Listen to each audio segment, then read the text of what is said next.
Dans 7 mois, la ville d'Odiéné aura son usine de transformation de riz, une infrastructure moderne qui va contribuer à la transformation des 20 000 tonnes de riz produites dans le département. Cette usine, baptisée Usine des femmes pour la transformation de riz, va créer à terme 120 emplois directs et 460 emplois indirects. Mamadou Kwasi.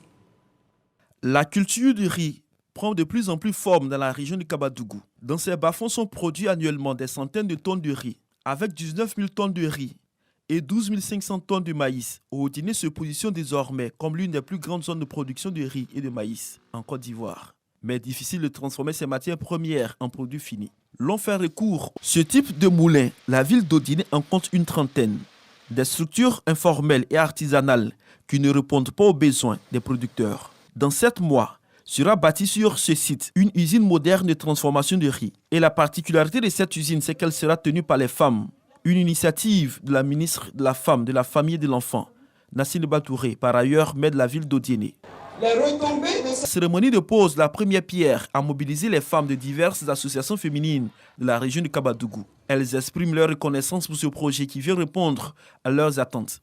Le ministre d'État, ministre de la Défense, président de la cérémonie soutient qu'en plus des femmes, les jeunes du district autonome du Denguélé constituent une priorité pour le gouvernement dans la lutte contre le chômage. Téné Biraïma Ouattara rassure la population pour l'USIFEM, usine de transformation de riz des femmes d'Odiéné, est la 12e du genre, initiée par le ministère de la Femme, de la Famille et de l'Enfant, dont la plus grande est l'usine de transformation de mangue de Cinématiali, inaugurée en août 2022 par le Premier ministre Patrick Kachi. De Didier Nguesson dans la commune d'Abobo. Vous êtes journaliste, influenceur, web activiste ou simple internaute.